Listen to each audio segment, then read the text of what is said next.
Welcome to another episode of Your Money, Your Mission, the podcast designed to turn complex financial situations into actionable advice. Powered by Johnson Financial Group. I'm your host, Kelly Mould, and today we are going to talk about navigating family estrangement, its impact on finances, life, and legacy. With me today is my guest, Andrew Patch. Andrew, welcome. Thank you. Andy has owned and operated Therapy House, a community counseling clinic in Racine, Wisconsin since 2003. He has been a professional counselor in the state of Wisconsin for over 25 years and has taught counseling theory and family therapy at Gateway Technical College. He was also a child custody evaluator and divorce mediator with Racine County for 15 years. That's where I met Andy. And he is now also a vocational rehabilitation counselor with the Wisconsin Division of Vocational Rehabilitation. An impressive resume. Thank you.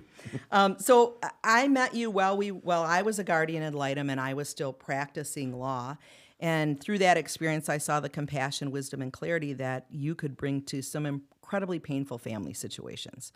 Mm-hmm. So I appreciate your insight today as we talk about something that we're seeing more and more, where families have a conflict or some issue, and it results in a protracted separation, oftentimes between parents and an adult child.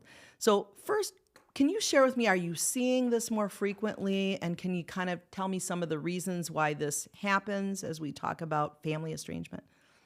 Well, I don't know if I can say that we're seeing it more frequently. I'm definitely seeing it a lot. Mm-hmm. Much of my work ends up being with family systems in my outpatient counseling work. Mm-hmm. And I mean, you see families experiencing divorce, families experiencing death, families experiencing health issues, long-term, both physical and mental health issues, all of which creates a different strain on families. Mm-hmm. We've been in a nation with a greater than 50% divorce rate for the better part of 3 decades now. Mm-hmm. And so just kind of the structure of family has changed over the last several decades. And I think families are having to work that out at the same time as people are living longer and longer.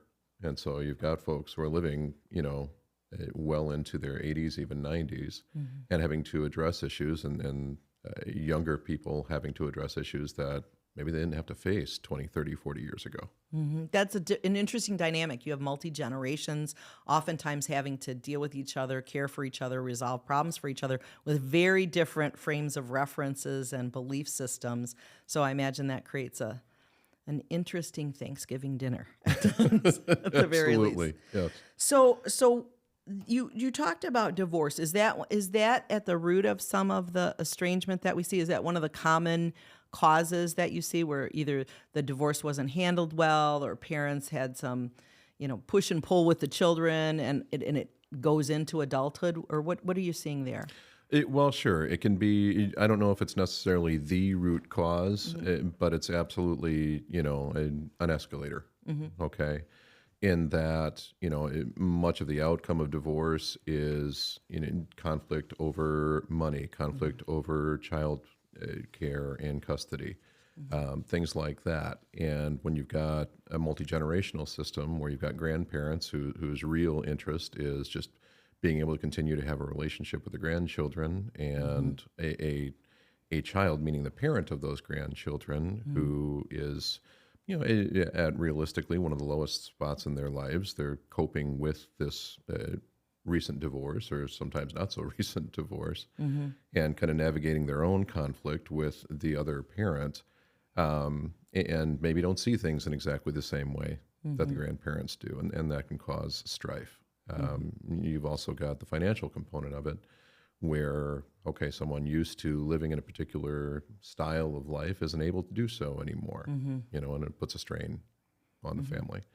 Yeah, and after divorce, it does take some effort for people to reestablish how they interact with their children, and especially if they remarry, and they have to make some effort to pull that together. Wouldn't you say? I mean, we're seeing some research about oftentimes fathers, but certainly it could be mothers as well, have moved on with the new family and not really recognized how to pull the previous family into that mix and maintain those relationships. Absolutely. And there's a ripple effect across the entire family system. You know, you've got bonds that have existed sometimes for, you know, decades that are now being realigned, that are being, you know, sometimes just lost altogether. You know, and there's grief, there's loss, there's conflict, you know, that's inherent in that. You know, and so it's not just the two people divorcing, it's their children, it's both of their parents, it's sometimes their step parents. You know, I recall working with a family system early in my career where I was working with a young man who was 10 years old. His parents had divorced amicably when he was 7 or 8. Both had remarried, and he was across the entire system. It was a beautiful system in that everybody got along. The problem was that because everybody got along, everybody had their own traditions and rituals and things like that, particularly around the holidays. When I sat down, and what we would see with this young man was that starting right around Thanksgiving week, he would start to escalate. His behaviors would start to escalate. And they would do so. I mean, he'd have tantrums, he'd have just absolute fits through really the end of the holiday season. Around January 1st, he'd level out and things would be okay. And I asked him, you know, what are your holidays?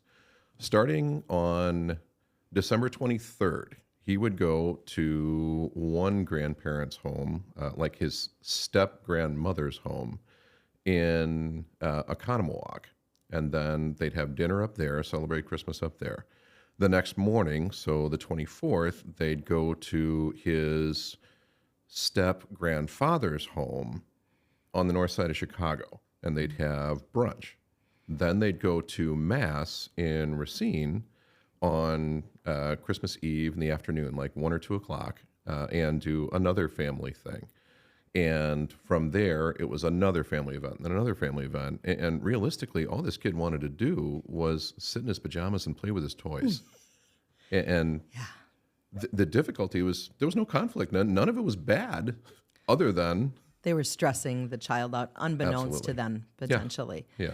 And so trying to recognize that early on and making that a smoother transition, you theoretically would have a better outcome long-term for that child. Right. Instead of looking at some Right. of those. And really just getting the family to objectively step outside and look, okay, what's really happening here? You know, not just how am I feeling about this, but how's everybody else in the system feeling about it? Right. And when there are these conflicts, one of the things that I'm seeing is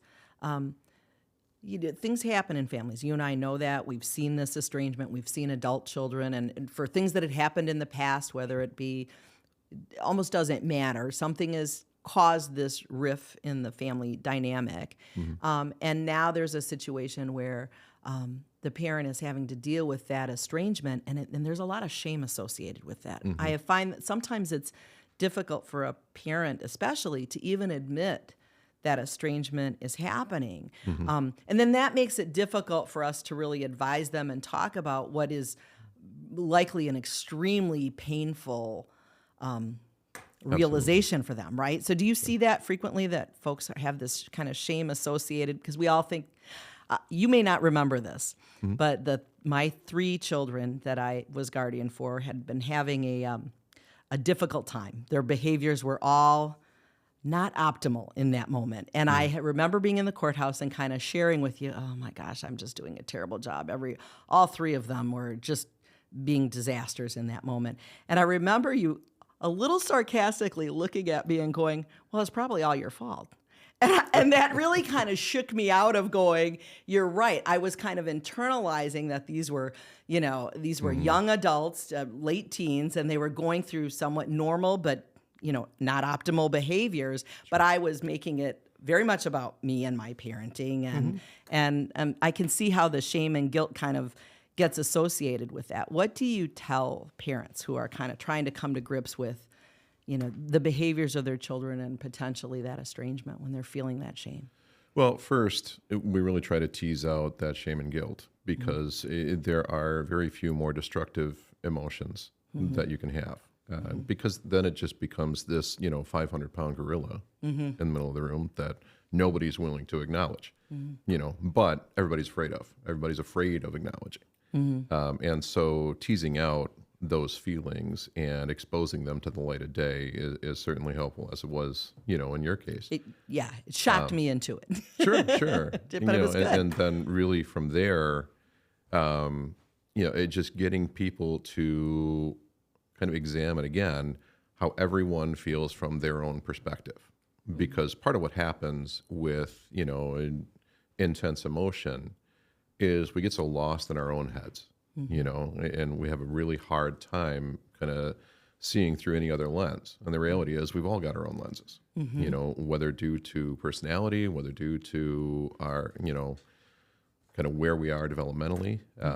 For you in that instance, where you were was, a woman who had been a mom, who had done that job, was now in some ways kind of burdened with doing it again, but working with a bunch of kids that, okay, when you were 30, you might have been ready for that age kids. You weren't 30 at that point, and you didn't go into it anticipating, well, I'm going to be a mom again, right? Right. And so you had that perspective. For the kids, they're teenagers.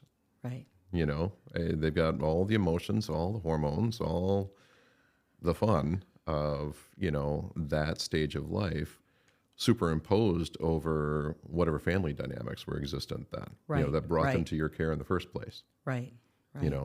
Thinking about this in terms of, some of the populations you work with,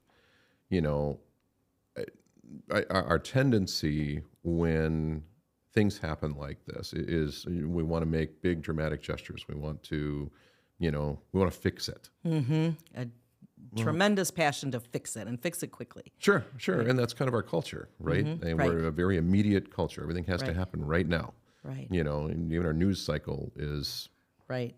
you want the news, you find out anytime in the morning, you can turn on CNN or whatever. And the reality is life doesn't actually work that way. Emotions really don't work that way. We need to kind of ease into things. And what tends to happen is, again, folks will make these big dramatic gestures and they'll completely blow up in their face. Right. And that'll just enhance. The expectations aren't realistic. Right, exactly. Right. And so the shame, the guilt, the frustration just grows. So for a parent who's going, estrangement has gone on, it's been difficult, but they're feeling the loss, they're maybe past that initial whatever the issue was. What kind of advice would you give them to start making attempts to reconcile? Are there steps that you would say to start that if they hadn't done it for a while? Well, number one, take it slow. All right. It needs to be a gradual process because realistically, the decline was a gradual process. We don't necessarily notice it as it happens. We just know that all of a sudden, I'm not talking to my son anymore, or my daughter isn't speaking to me anymore, or what have you. And you have to respect the other person's kind of emotional journey within that.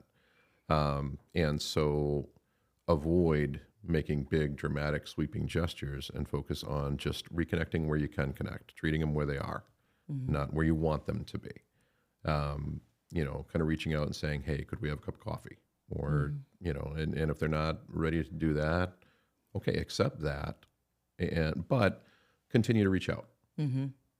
That's one mistake I see a lot of folks making is, they'll be rebuffed and they'll just say, all right, forget it. I'll wait until you re-engage. Because rejection is hard for us. Right? Absolutely. So as a parent, you have to kind of overcome that and sure. And continue and I to mean, try. rejection from anyone is hard. Right. Rejection from the people you care about most on this earth, yes, it's devastating. Right.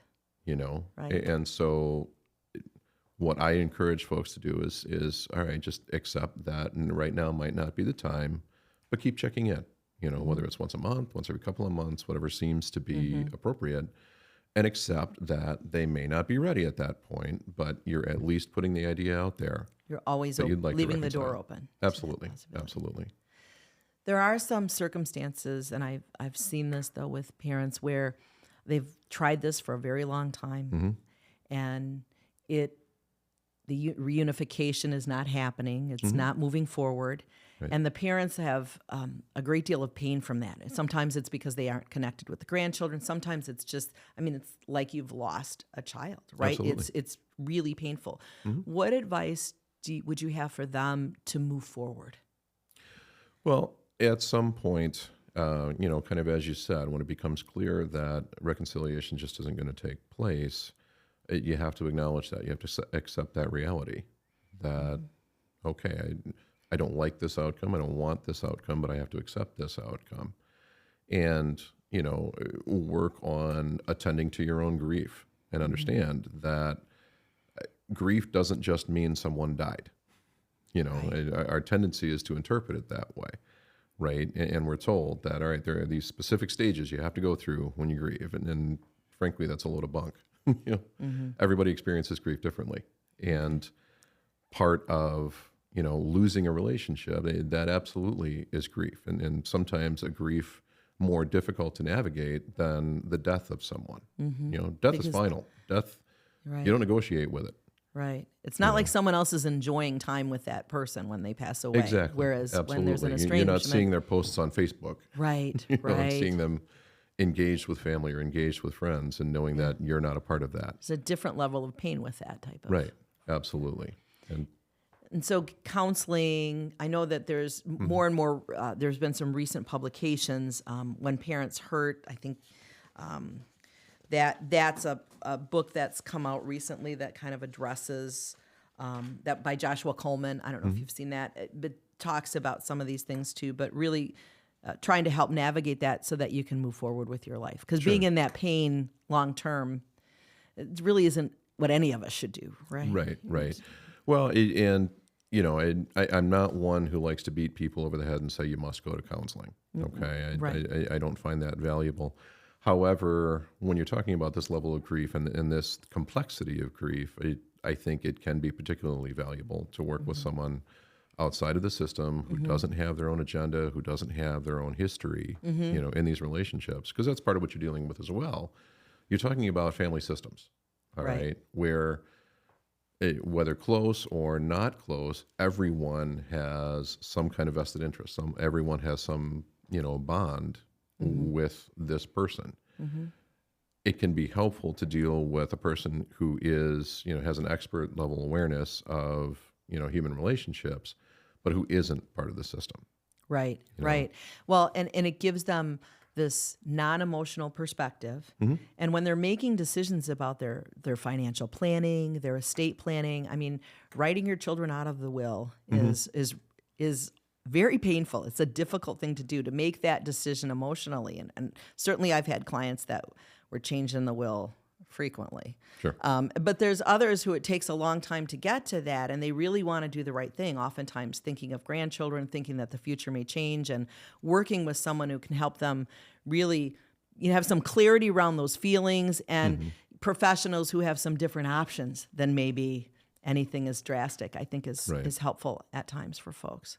Yeah, absolutely. And just forcing yourself to recognize that this is a moment. Okay. And my entire life is not this moment. This may feel, maybe good isn't the word, but this need for, retribution or vengeance or whatever might feel good in the moment, but is that going to feel good 5 years from now? Is it going to feel good 10 years from now? What are the long-term ramifications of this decision? Right. That right now me may not be really thinking about, but future me is going to have a major problem with. Yeah, and I certainly have had circumstances where things were resolved, but they never got back to fixing the emotional change to the documents. Then they pass away. Sure. And I deal with the family. And certainly it wasn't what the decedent would have ever intended, but having some clarity ahead of time might have avoided some pain that happened after the fact. Yeah, absolutely. So I would say before making any major decision, whether it's financial or, in terms of life structure, what have you, allow yourself the time and the grace to get some clarity. And you may end up making exactly the same decision and well, great. Right. Then you had to get a good impulse. But you control your decision, right? Right, exactly. Exactly. You don't want to think emotionally Right. about something that's a very logical process. Right. So we are knocking at the back door of the holidays. My house gets filled with a lot of relatives, extended and close, and I have learned over the years how to navigate that. What advice would you have for all of us that are about to engage with our families and want to continue to have a good holiday and have it end peacefully and without estrangement? What tips would you have? Well, keep it light, keep it focused on the reason you're there. Yeah. Enjoy each other's company, enjoy the reason for the season, so to speak, whatever that is for a given family. Avoid talking politics and religion and all of the, the big triggers for people. There's a reason you look forward to, or those who do look forward to these events, there's a reason you look forward to them. Right. Embrace that aspect of it, and keep focused on that aspect of it. Right. Thank you so much. Any final tips for families as they deal with some of these issues? Again, it just express and experience grace. We get so lost in the moment. And again, this is something I've absolutely seen in recent years, just in our culture. We've become just such an argumentative, litigious, angry culture that I really don't think we need to, and I think the worst experience you can have is regret. And so focus on not having it. Thank you so much for being here, Andy. My pleasure. Thank you, Kelly. And thank you for joining us today. Make sure that if you have any questions you'd like us to explore, that you go to the show notes, type your question, and hit submit. And make sure you subscribe so you don't miss out on any future episodes of the podcast, Your Money, Your Mission, powered by Johnson Financial Group.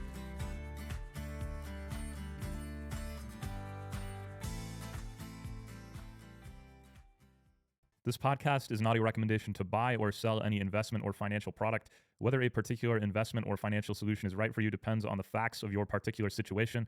Please consult your own professional advisors prior to taking any action based on the content of this podcast.